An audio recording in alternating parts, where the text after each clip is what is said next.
ମାନବ ଜୀବନ ନୁହଇ କେବଳ ବର୍ଷ ମାସ ଦିନ ଦଣ୍ଡ। କର୍ମେ ଯିଏ ନର କର୍ମ ଏକତାର ଜୀବନର ମାନଦଣ୍ଡ। ନମସ୍କାର ବନ୍ଧୁଗଣ, ମୁଁ ଆପଣଙ୍କୁ ଆଜି ଗୋଟେ ଛୋଟିଆ କାହାଣୀ କହିବି।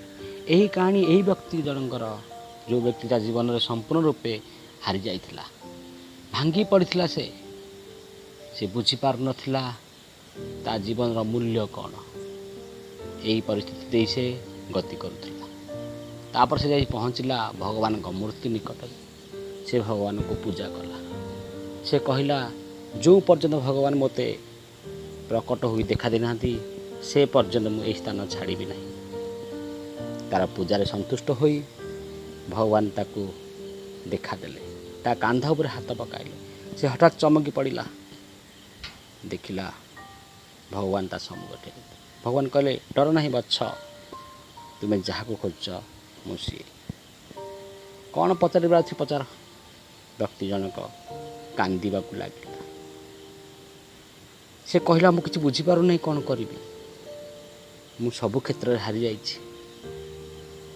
ମୋ ଉପରେ ବହୁତ ବିପଦ, ମୁଁ ବହୁତ ଅସୁବିଧାର ସମ୍ମୁଖୀନ ହେଉଛି।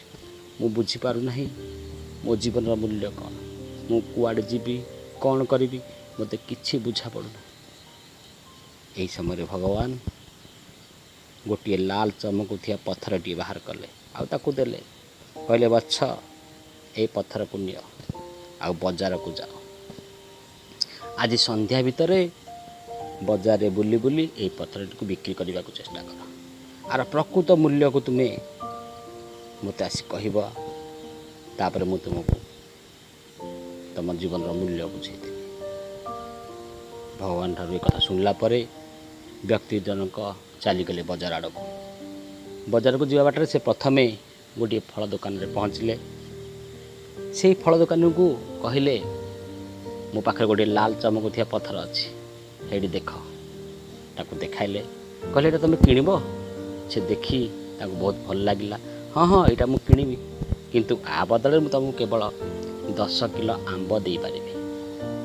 ଏହାପରେ ବ୍ୟକ୍ତି ଜଣକ ସେଥିରେ ସନ୍ତୁଷ୍ଟ ନଥିଲେ, ତେଣୁ ସେ ଆଗକୁ ଚାଲିଗଲେ। କିଛି ଦୂର ଗଲା ପରେ ଏକ ପରିବା ଦୋକାନକୁ ସେ ଗଲେ। ସେଠାରେ ଭେଟିଲେ ଜଣେ ଆଳୁ ପିଆଜ ବିକୁଥିବା ବେପାରୀ। ତାକୁ ସେଇ ଲାଲ ଚମକୁଥିବା ପଥରଟି ଦେଇ କହିଲେ, ତୁମେ ଏଇ ଲାଲ ଚମକୁଥିବା ପଥରଟି ମୋ ଠାରୁ କିଣିବ କି? ସେ ବି କହିଲେ, ହଁ, ମୁଁ ଏଇଟା ନିଶ୍ଚୟ କିଣିବି, କିନ୍ତୁ ଆ ବଦଳରେ ମୁଁ ତୁମକୁ କେବଳ 10 ବସ୍ତା ଆଳୁ ହିଁ ଦେଇପାରିବି। ଆଠୁ ଅଧିକ ମୁଁ କିଛି ତୁମକୁ ଦେଇପାରିବି ନାହିଁ।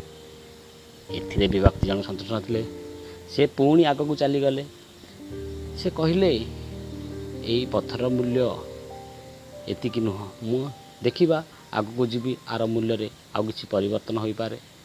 ସେ ଆଗକୁ ଗଲା ସମୟରେ ଗୋଟିଏ ସୁନା ଦୋକାନକୁ ସେ ଦେଖିଲେ। ସେ ଭିତରେ ସେ ପଶିଲେ।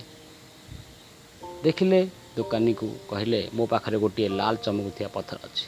ସେ ନିଜ ବ୍ୟାଗରୁ ସେଠି ବାହାର କଲେ, ଏ ଦୋକାନକୁ ଦେଖାଇଲେ। ଦୋକାନ ଯେତେବେଳେ ଦେଖିଲା, ସେ ଚମକି ପଡ଼ିଲା ଏତେ ବଡ଼ ମୂଲ୍ୟବାନ ପଦାର୍ଥକୁ ଦେଖି।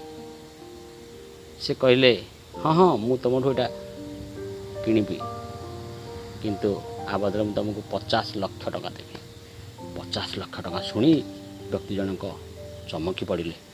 ଆରେ, ଏହି ପଥରକୁ ଜଣେ 10 କିଲୋ ଆମ୍ବ ଦେଉଥିବା ବେଳେ ଆଉ ଜଣେ 10 ବସ୍ତା ଆଳୁ, ଏ ପୁଣି 50 ଲକ୍ଷ। ସେ ଚମକି ପଡ଼ିଲେ। କିଛି ସମୟ ପରେ ସେ ସେଠୁ ଯିବାକୁ ବାହାରିଲା ସମୟରେ ଦୋକାନ ଜଣ କଲେ, କିଛି କମ୍ ଲାଗିଲା କି?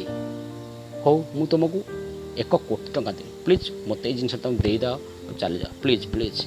ଏତିକି ଶୁଣିଲା ପରେ ବ୍ୟକ୍ତି ଜଣ କହିଲେ, ନା, ମୁଁ ତୁମ ଏଇଟା କ'ଣ ବିକିବାକୁ ଆଣିଛି କି? ମୁଁ ଜଷ୍ଟ ପଚାରିବାକୁ ଏଇଟାକୁ ଆସିଥିଲି, ଆର ମୂଲ୍ୟ କ'ଣ। ଦୋକାନୀ ଜଣକ ଆକୁ ସେଠୁ ଗାଳି ଗୁଲଜ କରି ଭଗାଇ ଦେଲେ। ବ୍ୟକ୍ତି ଜଣକ ସେଠାରୁ ଚାଲି ଆସିଲେ। ବାଟରେ ଯିବା ସେମାନେ ଭାବିଲେ, ଆରେ, ମୁଁ ବୋଧହୁଏ ଏହି ପଥରର ଉଚିତ ମୂଲ୍ୟ ପାଉଥିବା ସ୍ଥାନରେ ବର୍ତ୍ତମାନ ସୁଦ୍ଧା ପହଞ୍ଚି ପାରିନାହିଁ। ସେ ପୁଣି ଆଗକୁ ଗଲେ। ଆଗକୁ ଯିବା ସମୟରେ ପୁଣି ଗୋଟେ ହୀରା ବ୍ୟବସାୟୀକୁ ଭେଟିଲେ। ସେଠି ସେ ହୀରା ବ୍ୟବସାୟୀକୁ ଯେତେବେଳେ ଏଇ ଲାଲ ଚମକୁଥିବା ପଥରଟି ଦେଖାଇଲେ, ସେତେବେଳେ ସେଇ ହୀରା ବ୍ୟବସାୟୀ କହିଲେ, ଆରେ, ତୁମେ ଏଇ ମୂଲ୍ୟବାନ ପଦାର୍ଥଟି କେଉଁଠୁ ପାଇଲ? ସେ କହିଲେ ତୁମେ ଏଇ ମୂଲ୍ୟବାନ ପଦାର୍ଥଟି ମୋତେ ଦେଇଦିଅ, ଆଉ ମୋ ଦୋକାନରେ ଯାହା ଅଛି ତୁମେ ନେଇଯାଅ। ଏ କଥା ଶୁଣିଲା ପରେ ବ୍ୟକ୍ତି ଜଣକ ଚମକି ପଡ଼ିଲେ। ସେ କହିଲେ ନାଇଁ ନାଇଁ, ଏଇଟା ମୁଁ ବିକିବାକୁ ଆଣିନି, ଏଇଟା ମୁଁ ଖାଲି ଆର ମୂଲ୍ୟ ବୁଝିବା ପାଇଁ ଆସିଥିଲି ନା। ଏହା କହି ସେ ସେଠାରୁ ତାକୁ ନମସ୍କାର ଜଣାଇ ଚାଲିଗଲେ। ବାଟରେ ଯିବା ସମୟରେ ସେ ଭାବିଲେ, ଆରେ ଏଇ ପଥରଟିର ମୂଲ୍ୟ ଭିନ୍ନ ଭିନ୍ନ ବିଭିନ୍ନ ସ୍ଥାନରେ। ଏହା ଭାବି ଭାବି ସେ ଭଗବାନଙ୍କ ନିକଟରେ ପହଞ୍ଚିଗଲେ। ଭଗବାନଙ୍କୁ ସେ କହିଲେ, ସାର୍, ଏଇ ପଥରଟିର ମୂଲ୍ୟ କିଏ 10 କିଲୋ ଆମ୍ବ, ତ କିଏ 10 ବସ୍ତା ଆଳୁ, ପୁଣି 1 କୋଟି, ପୁଣି ଆକୁ କେହି ଅତି ମୂଲ୍ୟବାନ ପଦାର୍ଥ ବୋଲି କହୁଛନ୍ତି। ହେଲେ ବର୍ତ୍ତମାନ ମୋତେ କୁହନ୍ତୁ, ମୋ ଜୀବନର ମୂଲ୍ୟ କ'ଣ? ଭଗବାନ ହସିଲେ ଏବଂ କହିଲେ, ବତ୍ସ, ମୁଁ ଏହା ହିଁ ବୁଝିବାକୁ ତ ଚାହୁଁଥିଲି।